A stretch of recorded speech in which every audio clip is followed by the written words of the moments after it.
পশ্চিম পাকিস্তানের শাসন শোষণ আর সীমাহীন বৈষম্য থেকে মুক্তি পেতে ৭১-এর মহান মুক্তিযুদ্ধে ঝাঁপিয়ে পড়েছিলেন তৃণমূলের মুক্তিযোদ্ধারা। বরিশালের মেহেন্দিগঞ্জ উপজেলার সাবেক মুক্তিযোদ্ধা commander Shah M R Alam তাদেরই একজন। তার মতে, স্বাধীনতার ৫৩ বছরেও কাঙ্ক্ষিত বৈষম্যমুক্ত বাংলাদেশ প্রতিষ্ঠিত হয়নি বলে ২৪ গণ অভ্যুত্থানের সৃষ্টি। এই বীর মুক্তিযোদ্ধার শেষ ইচ্ছা, মৃত্যুর আগে দেখে যেতে চান বৈষম্যমুক্ত বাংলাদেশ। আজিজুল হাকিম পলাশের ক্যামেরায় মিজান শাহজাহানের report.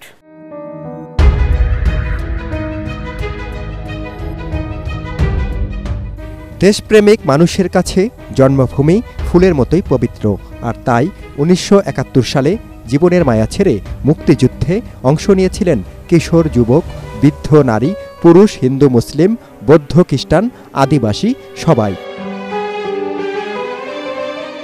Double million offer Walton fridge কিনে পেতে পারেন ২০ লক্ষ টাকা, রয়েছে কোটি কোটি টাকার নিশ্চিত উপহার। নদীবেষ্টিত বরিশাল এলাকায় ৯ নম্বর সেক্টরে মুক্তিযুদ্ধে অংশ নিয়েছিলেন শাহ এম আর আলম। তখন সবেমাত্র ১০ম শ্রেণীর ছাত্র। মা বাবাকে না জানিয়েই অংশ নেন মুক্তিযুদ্ধে। এক সময়ের টকবগে এই তরুণ তুলে ধরেন রণাঙ্গনে তার দুঃসাহসিক বীরত্বগাথা।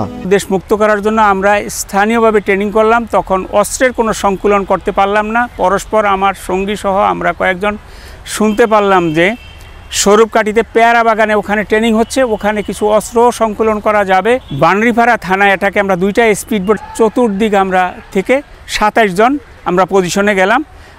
আমাদের ধারণা ছিল কি সেন্টিকে আমরা ফেলে দিয়ে ক্রলিং করে থানায় ঢুকে গিয়ে অস্ত্রাগার লুট করে আমরা নিয়ে আসবো, আর নিয়ে আমরা যুদ্ধে অংশগ্রহণ করব। সেন্টি পোস্টে আছে, সেন্টিকে টার্গেট করে ফেলে দিলাম।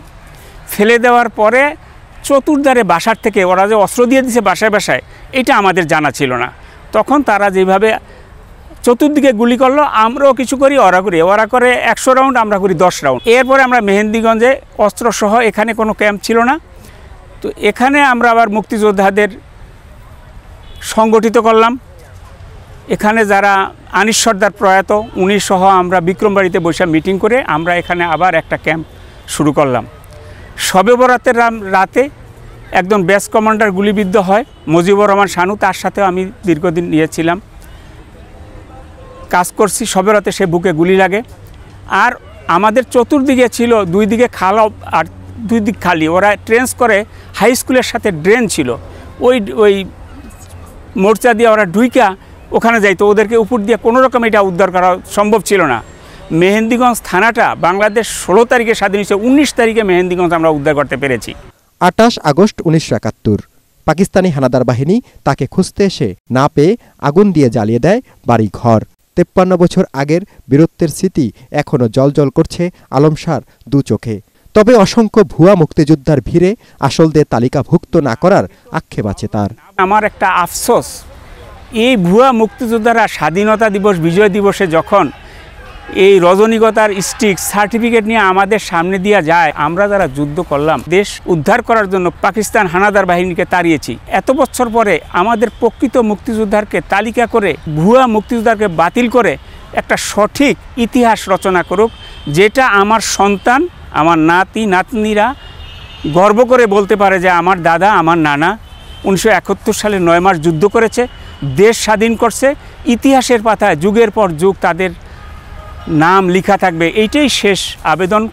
কখন মরে যাই জানি না, এটা দেখে যেতে পারলে আত্মাকে শান্তি নিয়ে আমি মরতে পারতাম। কালো চুলওয়ালা তরুণ যারা ২৪-এর বিপ্লবের সফল নায়ক, তাদের ঘিরে স্বপ্ন দেখেন বরিশালের মেহেন্দিগঞ্জ উপজেলার সাবেক মুক্তিযোদ্ধা কমান্ডার আলম শাহ। তার বিশ্বাস, বৈষম্যমুক্ত বাংলাদেশ একদিন হবেই। হৃদয়ে অতৃপ্তি রবে, সাঙ্গ করি মনে হবে, শেষ হইয়াও হইল না শেষ। রবীন্দ্রনাথের ছোট গল্পের এই সংজ্ঞার মতো এসব মুক্তিযোদ্ধার গল্পও শেষ করা যাবে না, অতৃপ্তি থেকে যাবে। কারণ ১,৪৭,৫৭০ বর্গ কিলোমিটারের এই পুরো বাংলাদেশের সঙ্গে জড়িয়ে রয়েছে অগণিত শহীদ, গাজীর এরকম হাজারো গল্প। মিজান শাহজাহান, এটিএন বাংলা, ঢাকা।